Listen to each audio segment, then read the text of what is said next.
So we've been on the trail for about an hour, and I can't tell you how difficult this has been, hasn't it, Matt? Yes, that. So we've probably got lost twice, and obviously we feel we're at the almost the peak of the hill now, so the crash site should just be within about 300 metres, so I'll show you what we see. So this is the view at the minute. Matt's lost his glasses, haven't you? Yeah. Tell us about your glasses, Matt, what happened? If I was in a haunted location, I think I've been stolen and took them off, put them down, stood up and they're not there. Simple. Which is strange. Yeah. It's just desolate moorland, really. Yeah. Almost there now, pal. So we think it's just at the top of this ridge. Oh, that's what I remember it being last time. And down there in the distance you can just see the cars. I don't know if you can or not, and the white lights, that's how far away we've come. So let's almost there now.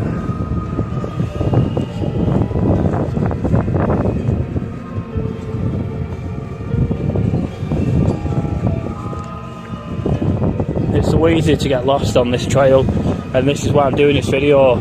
It's one for self-accomplishment, and two to show if this can be done at night. And it's only my second visit here, so last time I came in a day.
Welcome to another video. So we're at it's a Bleaklow bomber, isn't it? So we're just driving up Snake Pass now. I'll show you a little bit actually of how difficult the road is here. It's very windy. I remember the first time I came up here and had to walk it really from Glossop train station, and it's quite driving it, Matt, from back there. Yeah, it's a bit of a mission. This road's like something off Colin McRae rally. So if you don't know anything about the Bleaklow bomber, I'll tell you now. If I've got some light here, I'm hoping you can see me. I can put a filter on this and make it a bit brighter. So it's 1948, cheers Matt. It's 1948. The plane is travelling from, well, it's travelling to Warrington Air Base, I think, which isn't there now. So 13 people were on board. There was two, I've read, yeah, that there were two passengers, there were two corporals. There might have been more, yeah, but equally there was 13 men on board. So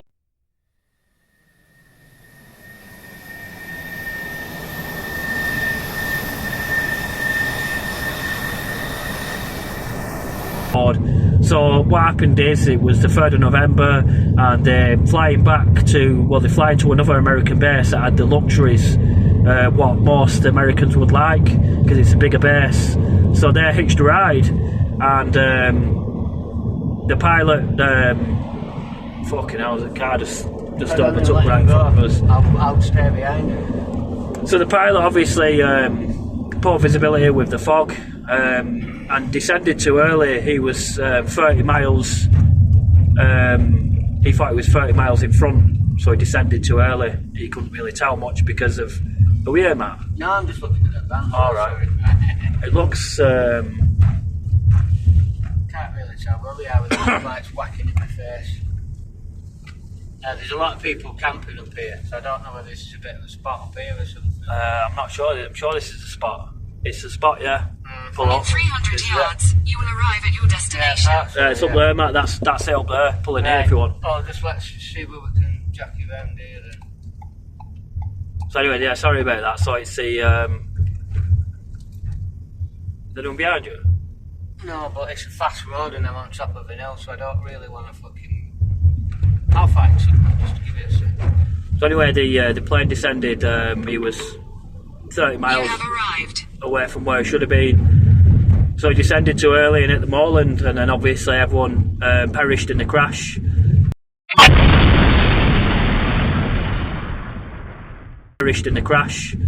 The plane set on fire, and obviously everyone died.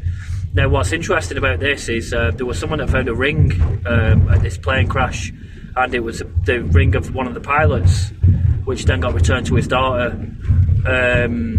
So obviously all 30 people died, and the last time I came here, which was 2023, I captured the pilot's last words, which was "I'm on fire," which I put in my last vlog. So I'm sure I can hit you with this video now, and I'll show you what I mean.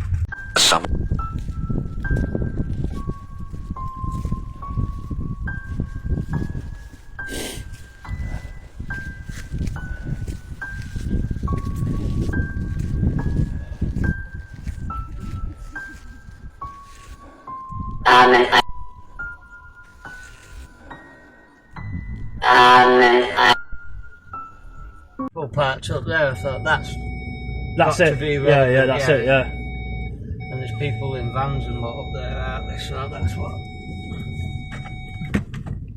I bet you we're going that park for the night up here. What we're telling you about. Yeah. I bet you there's loads of people up here on this. See, that's why I didn't want to turn here. Yeah. Because this road is. Just give it a bit of gas here. Yeah, go on, Matt. You're right. Yeah, man. Yeah, So we'll see what we can capture tonight, and I think I'm the first ever person to come up here and do a paranormal investigation, although I have been here before. So from a paranormal front, really, I did get some really good evidence last time, and this time it's more or less of extracting stuff from the past into the present, i.e. what I just mentioned, which was I'm on fire. Anything like that's great. I was getting motion in front of the camera as well, where I'm getting like the red dot going off in the ghost tube. So the Vox will be better, I think, today, where it'll tell me more of the past, where I'll try to tap into the past, and we'll see what happens. Now, the hardest thing here is finding the site in the dark, which many people won't try, which is quite shameful if you're anything to do with the paranormal community. I think there's a lack of people really coming up here at night time to try to do this or try to find any kind of evidence on the paranormal. And obviously it's a crash site, so there's obviously going to be, I think, activity. I'll just show you around anyway what it looks like here at night. maybe just. You want to go in here, Matt? Fuck it, I'll get behind that there. I'm hoping you can just see that plane there, which is flying over the Moorland, and we are quite high up here, but obviously it's very similar really. Obviously the plane crashes over there somewhere, but it's funny we should see a plane just before we set off. It's quite windy up here as well. It's quite cold. It's very windy up. So it's quite cold, so you need some good clothing really, and I'm hoping the mic doesn't get pounded with the wind, so I might have to do voiceovers, but I'm hoping my plane's just passing over, so I'm hoping I might have to do some voiceovers, whatever. So as well, like the weather can change in an instant here, so it's always important to make sure that you don't get lost and you're well prepared for any emergencies that may come. So tonight I've got snap sticks so we don't get lost, so we can stay on the trail, and like getting up there is quite easy. I won't say easy, but getting back is even more difficult, so we have to try and make it easier with the snap sticks. So it's all about trying to stay safe. So I'm just going to get some more clothing on now so we don't get so it's not too cold, but once you get going you get quite warm. So there's quite a trek to go to get up there. I think it's 3.5 miles, so it's very easy to get lost, especially Moorland at night time. It's not something that you should take lightly. Anyway, we'll get cracking and we'll see what footage I can get to you and see what content that I can make, and we'll see what happens. Really, I'm sure there's nice views before it gets completely dark here, because that's what it'll be when we get back. So it's rather windy. I'm hoping that this wind is going to chill. So you probably hear the wind. So I'm going to choose to do a voiceover here because the wind's rather bad. So there's a sign here and it says make sure you get back before dark. They're saying it's 3 to 4 hours to the crash site. So there's more than one crash site. There is another one further up, which I've not been to yet or not ever seen. But I do want to get to the B-29, which is obviously, like I mentioned before, an American reconnaissance slash bomber plane that crashed into the moors. So this walk, honestly, it's very, very difficult. It's probably one of the hardest walks I've ever done. This is probably the most challenging video I've ever done, definitely of this year. So please don't forget just to give us a thumbs up and give us a like, because likes really matter in videos like this, because it's worth the risk. And this was a really risky video for numerous reasons. But equally, risk comes reward, and the rewards are the views like this, and capturing content that not many people will do when it comes to nighttime. But nonetheless, this is what I would say that I really specialise in, is nighttime content, nighttime paranormal content. So this, like I say, the risks are high, because if you go over on your ankle, which the risk is very high indeed, you know, or you get hurt somehow, you go off the track or something happens to you, then trying to locate you will be quite difficult, to be honest. So that's, you know, got to be kept in mind. Getting back as well and getting to the site, like I say, getting lost is a big thing here if you don't know where you're going. So I wouldn't recommend anyone doing this on your own for the first time, because of these risks. So I leave glow sticks on the trail. I do pick these up on the way back, but what I'm trying to get at is making sure you know your way back, because getting to the site's one thing, getting back it's like the same issue. It's so easy to get lost on the way back, and that's really what you don't want. So I just have to stress these points in my video, because I don't want make it look like I'm encouraging people to come up here, you know, without preparation, because that's really what you need if you're going to come up and do this at night time. I'd say there were parts of the trail that are kind for walking, but there's also parts of the trail that are quite brutal, to be honest, with uneven ground and lots of rocks and stuff like that. Plenty of stones on the trail too. So there's plenty of uneven surfaces as you walk up this trail. We also do get lost twice in this video, but especially in the dark as well. I do take 2 wrong turnings and have to come back on myself. And using the glow sticks, it's quite easy to come back on yourself, find your steps, and just pick your sticks up as you come back and get back on the main trail, which is this one we're on at the minute. So we've been on the trail for about an hour, and I can't tell you how difficult this has been, hasn't it, Matt? It does that. So we've probably got lost twice, and obviously we feel we're at the almost the peak of the hill now, so the crash site should just be within about 300 metres. So I'll show you what we see. So this is a view at the minute. Matt's lost his glasses, haven't you? Yeah. Tell us about your glasses, Matt. What happened? If I was in a haunted location, I'd think I've been stolen. I took them off, put them down, I stood up and they're not there. Simples. Which is strange. Yeah. But it's just desolate moorland, really. Shop. Yeah. Almost there now, pal. So we think it's just at the top of this ridge. Oh, that's what I remember it being last time. And down there in the distance you can just see the cars. I don't know if you can or not, and the white lights, that's how far away we've come. So let's almost there now.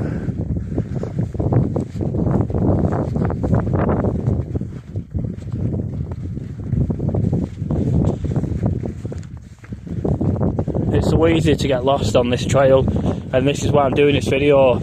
It's 1 for self-accomplishment, and 2 to show this can be done at night. And it's only my second visit here, so this is what you're looking for really at night. If you're on this Roman road, then you should be on the right path. So this is what I use, but it does break off, and then we end up kind of going the wrong way because there's a sign round about here, not far after this, maybe about 200 yards, and it says "Be on it," and it's giving you an arrow where to go. And it's after that where we got lost because at some point I lost the trail. But I just wanted to show this is where I went wrong really at one point. Not at this specific point, but just further on, about 200 yards down, is we ended up God knows where we was.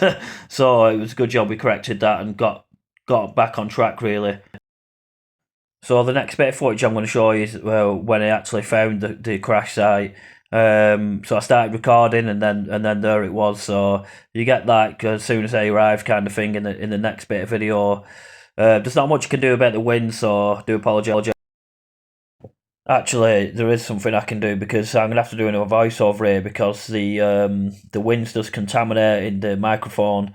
So there's nothing coming through the Vox, right, which is good. So it allows me to do a voiceover.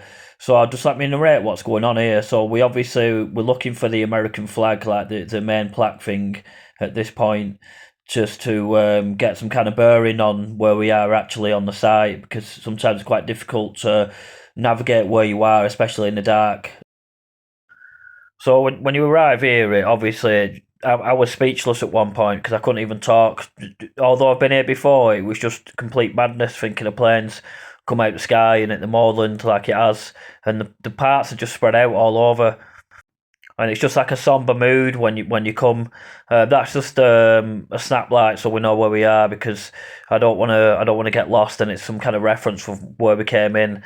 So it's important to try and navigate your way back out the way you came in. These parts on the floor, honestly, reality really does hit when you're looking at stuff like this. Although this has been here since 1948, it's still well preserved, which is still good to come and have a look at as far as history goes, because I think this is one of the most historic sites in the UK, sat on the Moors of Glossop. And this for me is a tragedy as well. It's a tragedy, loss of life due to what's down as human error, really. But obviously, with zero visibility, sometimes these things do happen where there's, unfortunate loss of life. Anyway, so we'll continue and have a look for the American flag as there's something I want to try in that area because I do believe that there obviously could be potential activity here due to the accident because it's an accidental death really, and this sometimes lurks some kind of good responses. So that's what I'm trying to do. I'm going to try and extract some sounds from the past and anything else. If some intelligence comes through that, then that's great as well. But the reason why I'm doing this voiceover is because I get to duck down and do this if you get me where there's no wind. But there's too much wind at the minute, so I'll just have to keep narrating through what's going on here, especially just showing up where all the parts are and how well spread out they are across the Moorland. Now, up from this is another crash site I want to go to and have a look at that one too. So what it is, I'm going to show you some pictures before we get into like the investigation, where the sound's not that bad due to the wind. And this is, I mean, look at that. That's just come off with brute force, that piece we're just looking at. I think that's a quadruple engine or something I was reading, or quadruple cylinder. I'm not a specialist on aircraft, so I don't actually know, but this is the main point we'll be looking at, is this part here. The undercarriage is about 10 yards away where the actual plane hit with the undercarriage down, I believe. So I just want to show you some of this as well in night vision, how eerie it is, and what it kind of looks like in night vision in and around this area where 13 people sadly lost their lives. So what I'm going to do is like a mark of silence is just let the rest of this segment play in silence because it's just a way to remember the people that died.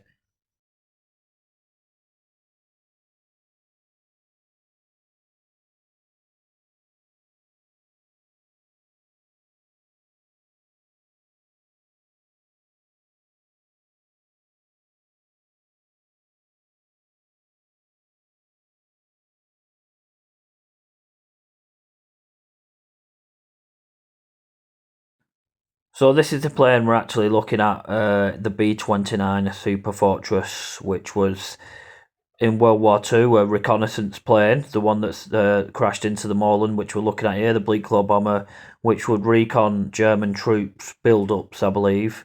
And then I think it was also exposed to one of the Hiroshima bombs as well, and that's where the name comes from, Overexposed. As it, reconned the explosion, I believe. So this plane was very historic as far as World War Two goes, and it definitely came with its own story before it perished into the moorland of Glossop. So I knew in this video, to do this investigation, what I'm about to do now, I needed to be away from the wind so it didn't contaminate the audio like it has done so far throughout the video. So I have to get into a good position where I can get some good audio captures with the Vox and Ghost Tube to see if we can capture any intelligence.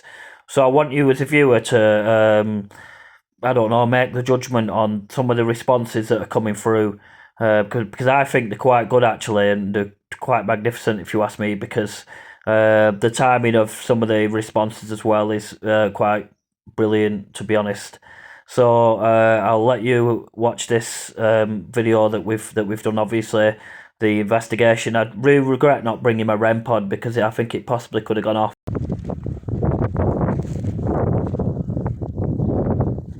Stones, look. There's more of the wreckage over there. I think that's the main part, but some stones here.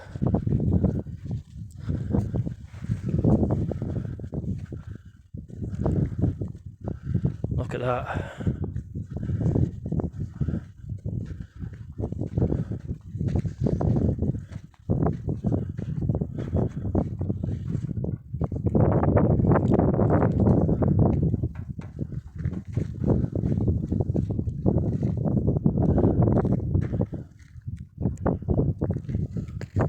I've got no words really. I mean, I'm stuck for words.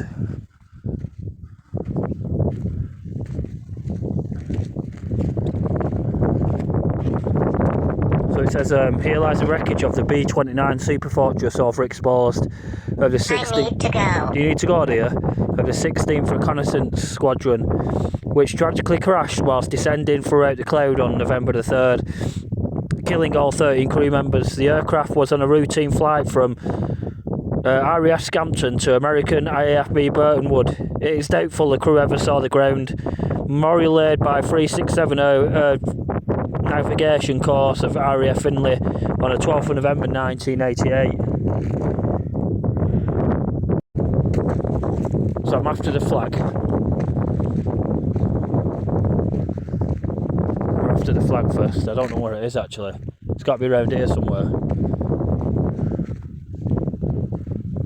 Look at that. It just flew off with force. There's the flag over there. See the flag, Matt?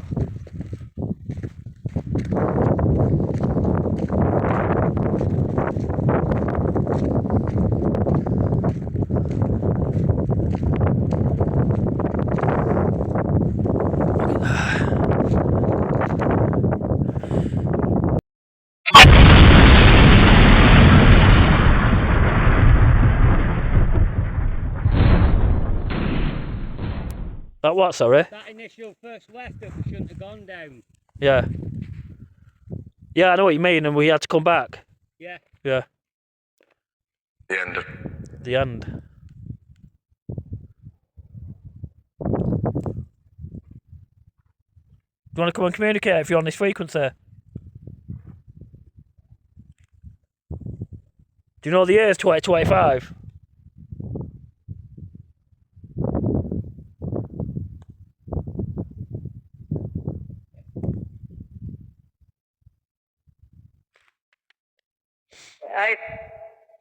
Hey.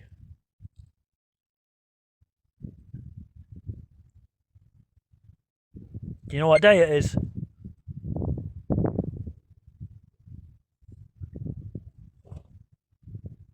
Do you remember what happened?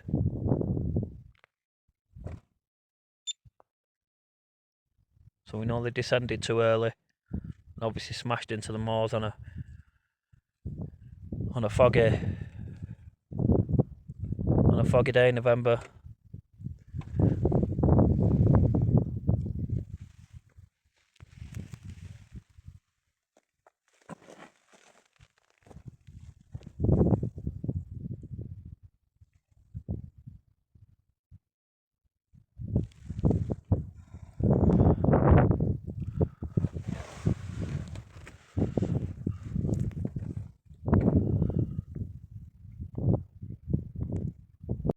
So I don't really want to get up and start contaminating my video, because sometimes the wind can do that. So maybe I'm just best off here, really, next to some of these plane parts. And it's such a historic site of England, this, and it just leaves you speechless. Now, getting up here is fucking really risky. Like I say, you could easily get lost on the moors, and we had a taste of that twice. What did he say? Crying. Who's crying? Who's crying? Yeah, because there's a memorial here with like little crosses and everything.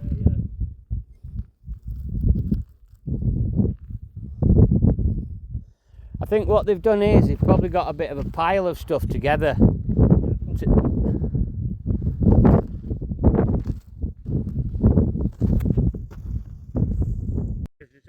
memorial here with like little crosses and everything. Yeah.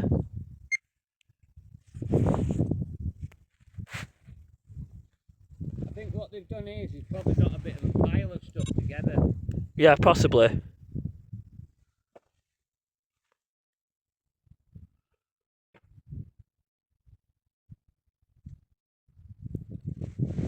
You want to come and communicate on this frequency?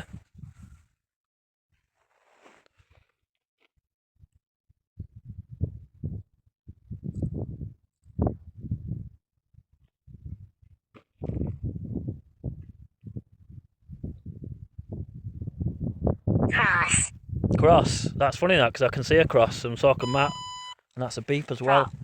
Drop. Well, that would have been a drop, yeah. It would have been a drop out of the sky.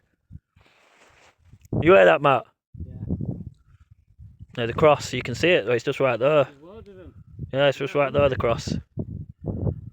Well said, by the way. I think we can hear you. I think we're making contact with you.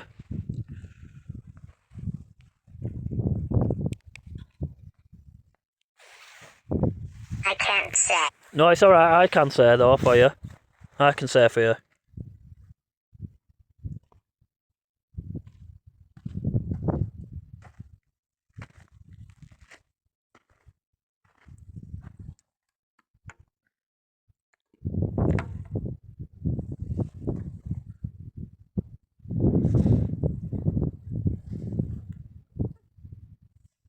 Do you want to choose some more words?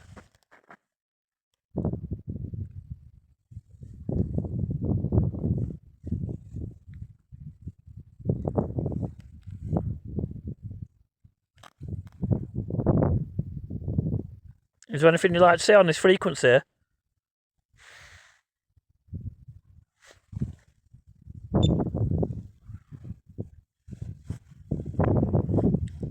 Them lights have just gone down, funny enough, since I turned that on. Are you from America? Can you say if you're from America or not?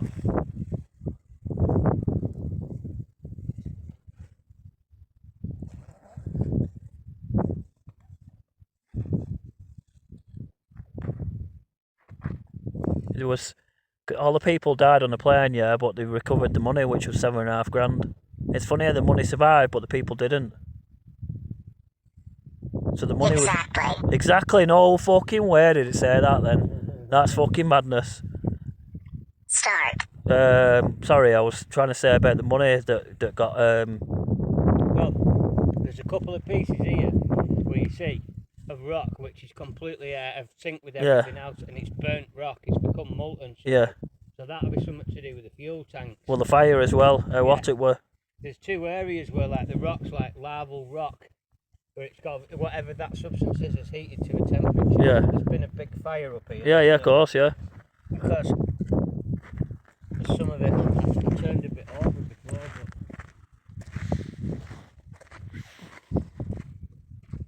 Here, Basil. Yeah, we're here, yeah. Thank you for that, yeah. That's well said, by the way.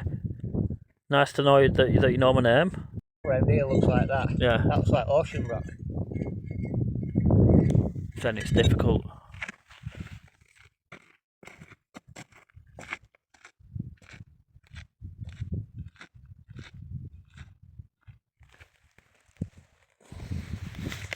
To say the words we've got so far. 1 second, let me put the camera on me. I'd say the words we've got so far are very relevant to what's happened so far. There's nothing been that's way off. So I just wanted to come here really and see what else we could extract. If any names come through, that'd be great. What's that? That's if you see the emojis at the bottom there. Rescue. Yeah, so that's basically saying there were rescuers here, which we know of because there was a rescue team that came. I think they were somewhere else at the time. But this is honestly, it's in the middle of nowhere. This crash, and I can't explain to you how difficult it is to get to. But there will be some my torch has just gone off. That's fucking weird. Some self-accomplishment. This happened last time actually when I was at Pendle Hill.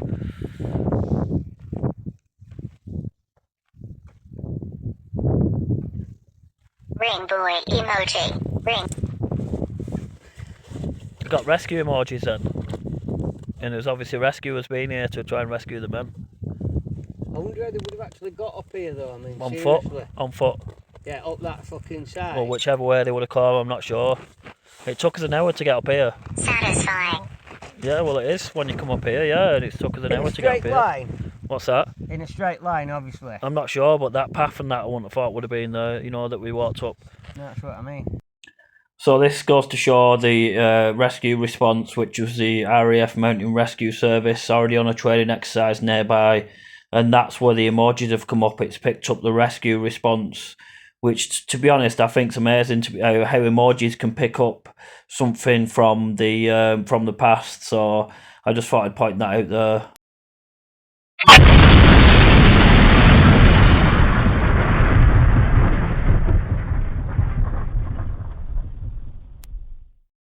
The crash was on the 3rd of November, 1948. Look at that fucking...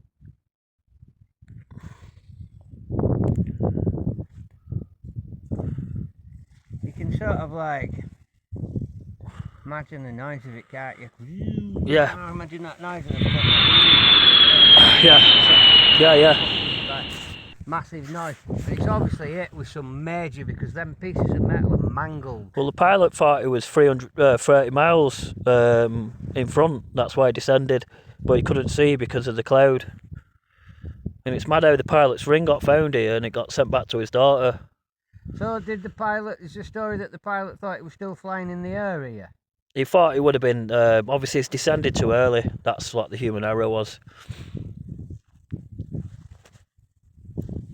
But this plane actually was more of a reconnaissance plane than actual bomber. So it was, I think originally a bomber, then it was made out for reconnaissance. So I think they recon the Russian soldier build-up at one point. Or the German soldier build-up. I can't remember. Yeah, it must have been a German soldier build-up, not the Russian.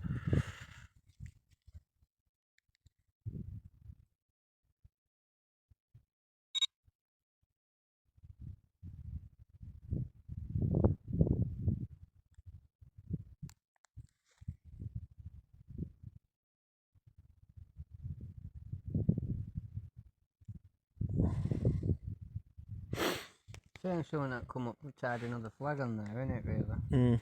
I did have a flag in my house I was going to bring actually, but it's a Scottish one. Yeah. Which is quite apt because I was stood in front of where all them crosses are. Yeah. There's been a lot of people up here. Yeah, of course, yeah. Like thousands of people have visited this site, yeah. Obviously.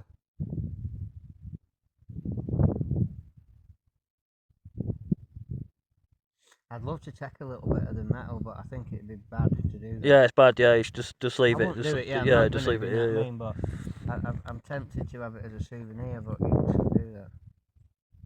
The crash site, innit? Well, a lot of people have done that though in the past and yeah, started but taking. it's only the same thing as fucking the Titanic, innit? Yeah. If people take a thing from the Titanic wreck, they're artifacts, aren't they? But I just feel it's like a bit of a curse somehow. Yeah. You know, to have it in the car. Yeah. Like when this has crashed. Yeah. You get what I mean? Yeah, of course, yeah. I just think it's. But I mean, that's just you've never. This car picture the quiet night like this. Yeah. All of a sudden. Let me just walk around with this. See if you get any beeps. I reckon that REM pod. No, as soon as I fucking pick it up. The REM, you bet the REM pod? No, I'm just on about this. Have you got the REM pod? No, no. I'm going to say I bet that REM pod is fucking pick up near where that is. I don't think it would. No.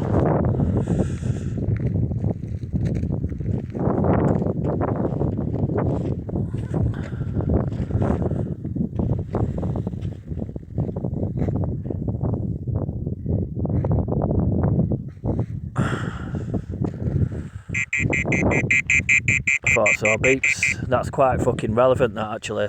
So it goes to show there's activity here.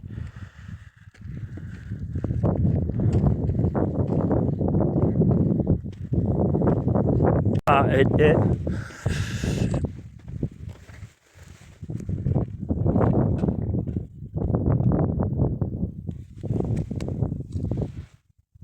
No rubber on that now, is there?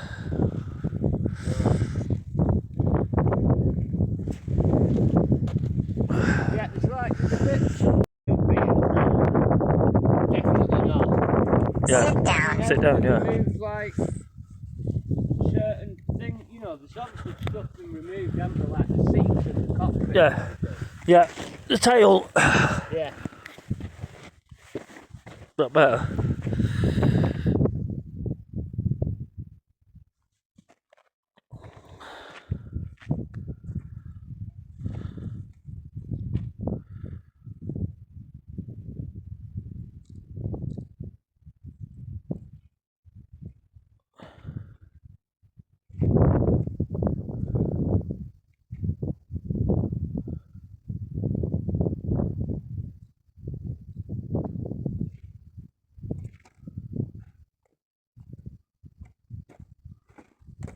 It's getting a bit cold now, actually.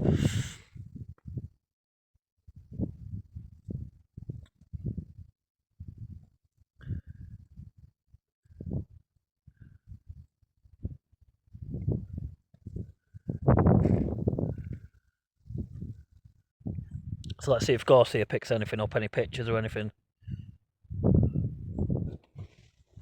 Still got 5 lights on here, which is unusual.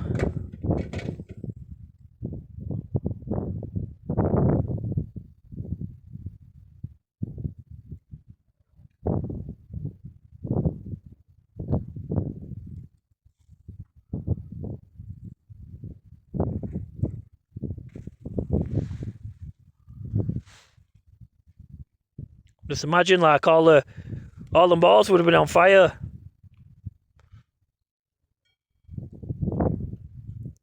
I've got a picture, look.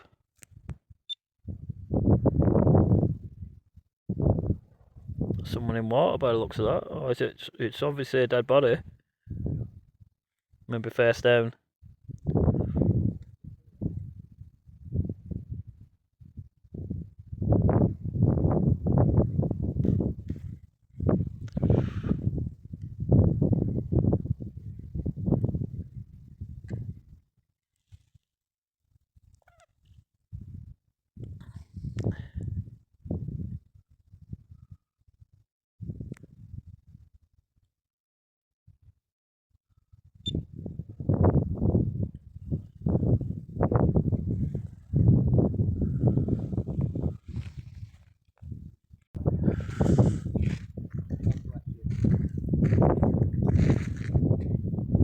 The plaque's over here, have you read it? Yeah. Have you read this plaque over here?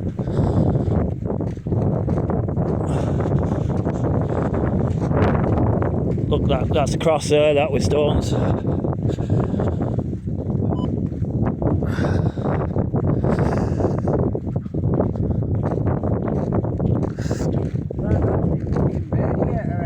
Yeah, that's a radiator, yeah. That's a plaque he's made. So these are just some pictures Matthew took whilst we were there. This site, honestly, just it can leave you speechless when you arrive and you see the devastation from a plane crash. I think this is by far one of the most difficult videos I've tried to film this year, but equally it's most rewarding because coming up here at night, it's for me it's very rewarding actually, some of the views that you get to see, and just to get in just to feel the somber mood of this plane crash, which obviously tells a story of its own on its last journey on the 3rd of November 1948. So with that being said, we make our way back down the I don't want to use the word the hill, but it's more or less like a top of a peak, if that makes sense, because it is, like I say, you have to traverse upwards to I think it's called Higher Shelf Cave or something. But these are the stick rods that I use to get us back down, just to navigate the way back, because it's so dark on the way back. It's really difficult to find any point of reference. So obviously this land is really barren, and it's important not to underestimate the land, really, because it's so unforgiving, and especially at night time, it's quite risky if you don't know where you're going. But like I say, it's sometimes you have to take a risk for the reward, and this risk was well worth it on this occasion. So it was great to come back to Glossop and back to this plane crash, because plane crashes are always amazing to come to, because they always told a tale, really, from the past on the end of the journey, really. That's the time. It's 1:33. As well, I needed 3 torches for this video, because they obviously ran down. You need a lot of torch time if you're planning to do this, then take more than 1 torch, because one ran down, and then he had another one, which is this. This is on 3 bars though now, and he had my backup torch for the way back. But that's probably the most difficult video I've done, the most riskiest video I've done. I don't know if the rewards will pay off, but equally I'm quite proud of myself for pulling that off, and proud of Matthew as well, really. And that's more or less it. It's the end of the video. So yeah, I definitely disagree with that sign. It does not take fucking 4 hours to walk up there. I don't know who the fuck's writing that. And why the fuck does it take 4 hours to get up there? It does not. It takes 60 minutes, and that's we're getting lost. And 60 minutes to get back, really. I think it took us we was back quicker than 60 minutes. So the journey back home now, and then hopefully we'll get all home safe. Should get home for about maybe 2:15 in the morning. That's sacrifice, that's dedication to like, you know, doing this type of content. Really, I should be in bed. But anyway, this is it. I'm going to stop nattering shit now. Nice fun for watching, and like I said, don't forget to hit the likes. If you get 10 likes, see if we can get the first video on 10 likes this year. I think it's well worth it because of the risks that are involved doing that. Anyway, I'll end the video now, so peace.